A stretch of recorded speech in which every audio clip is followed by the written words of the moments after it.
Today we're at the Cooperative Extension Service office here on the corner of George and Chestnut Streets. We're at Wayne Center. Isn't that where we are? Yes, that's it. And you are Jessica Strickland. Yes, I am. Who is the horticulture agent for the County of Wayne. Yes. Oh, boy. Yes. How you doing? Doing good. Great. Now, this time of year, everybody is outside. They're working in the gardens or working in the yards, as they certainly should be. Right. And enjoying it, as they certainly should be. Yes. But every once in a while, we run into a problem where we see chickweed or those dreaded weeds coming up. Right. And I have probably one of the finest crops of weeds in Wayne County. I'm very proud. I'm probably there with you. Okay.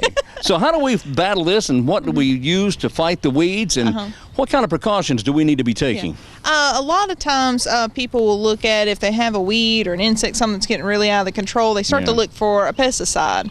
Okay. And sometimes you even see the commercials, you see the advertisements, you see the whole section in some of the garden centers and stores for them. Yeah. And but there's a lot of confusion with pesticides as far as how do you know which one to get? You know, how do I spray it? How do I, what am I supposed to do with it, and how I know I'm getting the one that's going to work? So we're actually talking about poisons here, or what could be considered to be poisons. Yeah, a pesticide is something, pesticide just means it'll kill a pest. So you have insecticide, that's a type of pesticide that kills insects. You have fungicide, which kills diseases, fungi in particular.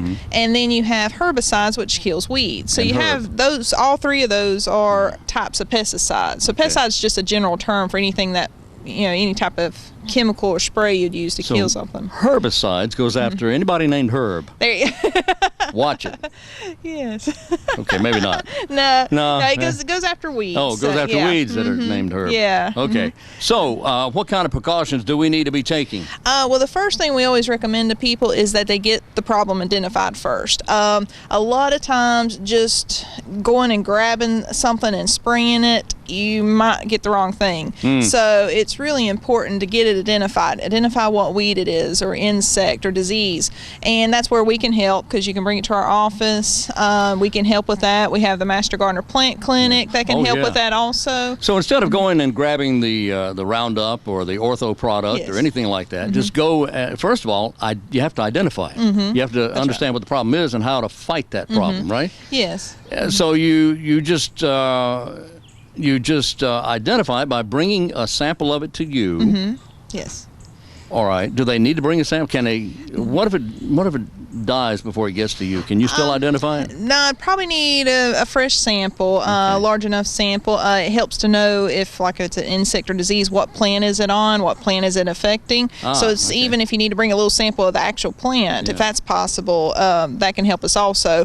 But we can work to try to identify. Sometimes some of them's easy. We can identify it by pictures, and you could email a picture in, but sometimes we need the sample. You actually need the sample. That's right. A sample of the pest and the plant it's attacking. Yes, if that's possible, the more information, the better. Yeah, I haven't seen any this year. It's still early, I guess, but I've seen azaleas attacked by, is it lacewings? Or? Yes, lacewing bugs. Yeah. Now, they're bad, aren't they? They can be, and a lot of times some of the insects like that, like a lot of people, as soon as they see something, they want to go and grab something and spray it, try to control it. But even looking at the environment the plant's growing in, sometimes just changing something that simple can get good control of some pests.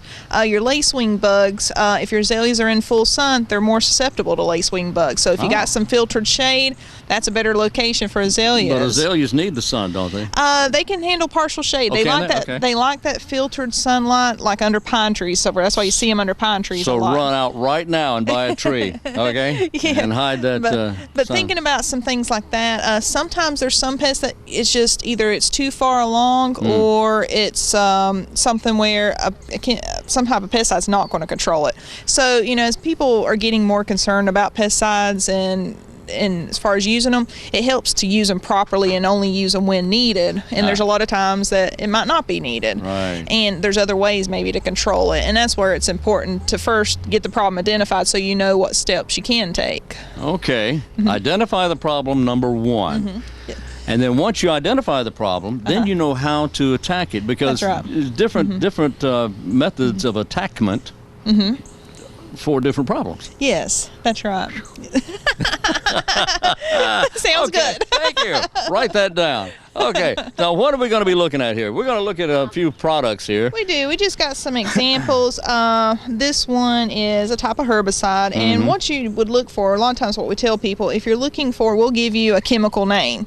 A lot of times, a lot of the same chemicals are sold under different names. This one is, if you look for active ingredient, it's got to be on the label, but it's usually in the corner in small print. This one's glyphosate. I know what that is. Glyphosate is your chemical name for Roundup, but it's sold under a lot of different other names too. So they all use glyphosate in some form, and they all name it differently. That's right. So this is a herbicide, and that lets you know that if you're familiar with glyphosate, that whatever it's green that it touches, it can kill it. So you want to be aware that if there's plants you want to keep, you don't want to spray it on the plants you want to keep.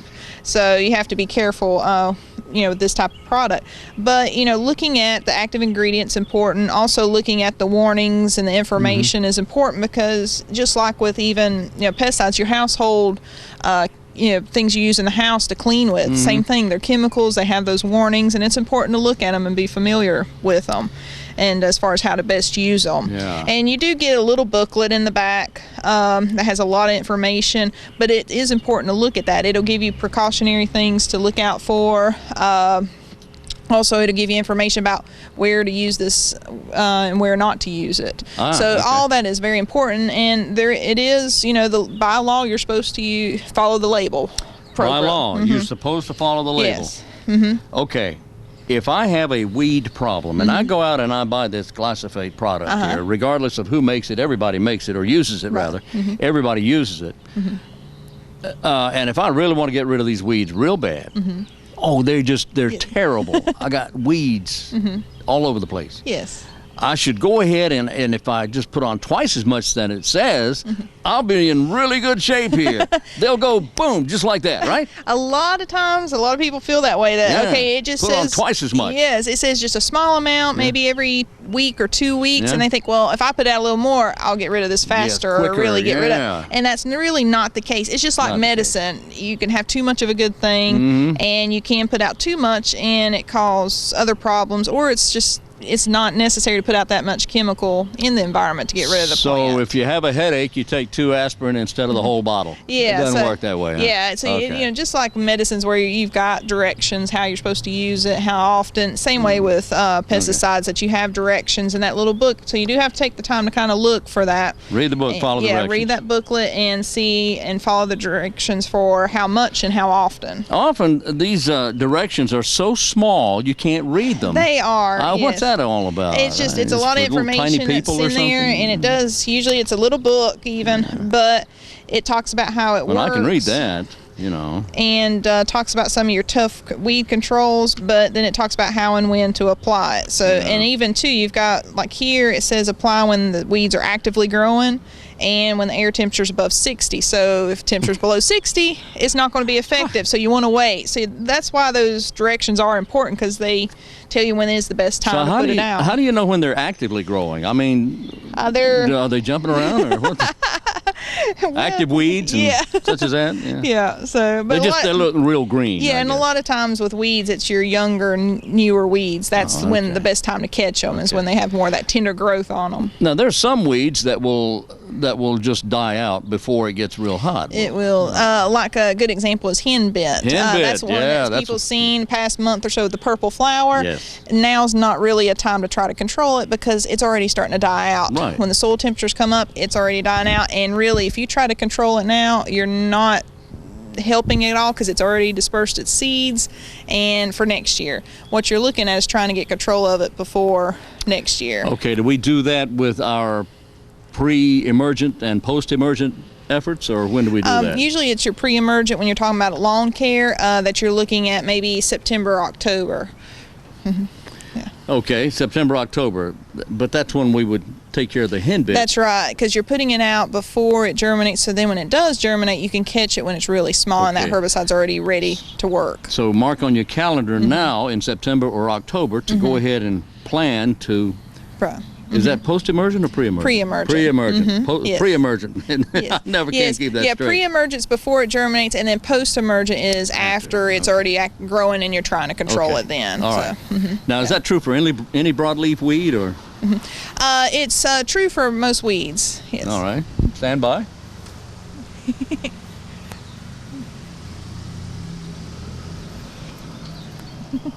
Okay. Yes.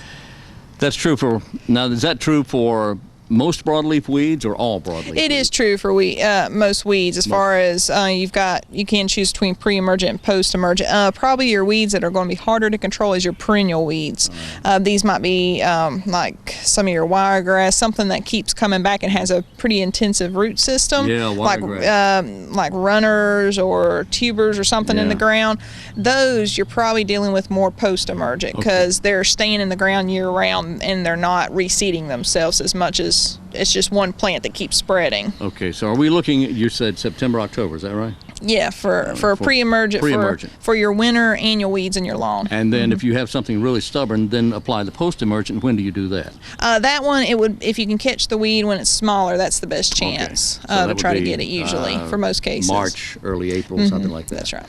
Okay, now let's take a look at something else we may have here. I brought this one for an example. This one is called Horticulture Endorment Oil, and this one is actually just an oil, but I brought it because it does have on the label for organic gardening, and I know a lot of people are looking for, what can I use in organic gardening that's not a pesticide. Well, a pesticide, even if it's organic or synthetic, meaning it's man-made, they're all pesticides. Yeah. So even if it says organic, you're still using a chemical. A pesticide is just a natural chemical. So that's something that sometimes you get some confusion about, that people assume organic means no chemicals, but if you can use organic pesticides. There is organic pesticides out there. So, and you're right, people are funny about that. They say, well, I'm not going to use any chemicals at all. I'm going to use natural. Yes. Yeah, and there are, we group them all pesticides, and you still have to treat them the same way. This one still has the warning, still has to keep out of reach of children, those same precautions you see on some of your other things. But this is an oil, and we use this a lot maybe with fruit trees or with other trees and shrubs that have insect problems, that you spray this oil when the tree's dormant in the wintertime, and it puts a coating over the insects, so then it blocks oxygen from getting to the insect. Oh, okay. And so it is a safer choice of pesticides, if you need to use a pesticide, but it does have on here a statement for organic gardening. So you can look for that. Now this says it's mineral oil. Is that right? Mineral oil? Yes. That's what you get at the Food Lion. Yeah, it's just that the concentration, you do want to be careful as far as this is, or Walmart. The concentration for this is for a tree, because you got to keep in mind the tree still needs air too. Yeah. So you don't want to spray too much or spray when you got a lot of young growth, and it also damage your leaves in your tree. Follow label directions. Yes. Right? Yes. Okay. Okay. Yeah. All right. So that's a natural product. Yes. Okay. And what else do we have here? This one just have an example of an insecticide. This is 7, very common insecticide, but you can see the active ingredient, carbaryl is the active ingredient. You see that on other things that have different brand names, so it's sold under different things. Kills a lot of insects. This one again, this one does get some heat as far as using it. It still has a caution warning. Now, is this a liquid? Is this 7 liquid? Yeah, this is it's a not liquid, like 7 dust. and a lot of times like this, you see it's concentrate, and that means there's some directions, and you can see it has some directions on how you put it into this top part and then pour it. Yeah, that seems to be simple. Yeah, and most of the time for homeowners, they do keep it pretty simple for how to mix, so it's not too complicated. But this one, the reason I picked this one out is it does have a precautionary statement. A lot of times you have this environmental hazards, and you want to look at this, especially with insecticides, because we have a lot of pollinators, honeybees in particular. And this one has a warning that it may kill honeybees and other bees. That's highly toxic to honeybees. Yes. So you want to be careful with some of those insecticides that could be toxic to bees, and use it when the bees are not active and they're not foraging your flowers. That would be a certain time of day, wouldn't it? It would. A lot of times it's the time of day, so you're looking at maybe using it later in the evening to avoid when the bees are back to their hive, most of them, or if you see that they're actively out foraging, especially when you got flowers blooming, you probably want to avoid that time frame. Okay. So if you're going to take the time and trouble to grow flowers and grow veggies and things like that, you need to really be able to take the time to study how to take care of them. Yes. And one of those ways would be to read the label. Yes, it would. And make sure that you're not applying something that would harm the helpful bees that will actually are actually good for the flowers and the plants, and they pollinate everything and bring us food. Yes. Right. They stop off and shop and bring us food and everything like that. Yes. Okay. Now let me ask you about the soap. The insecticidal soap. Now that's also a product that's used to control pests. It is. It's used to control insects, so it'd be an insecticide. But a lot of times, insecticidal soap is one that's usually the least toxic.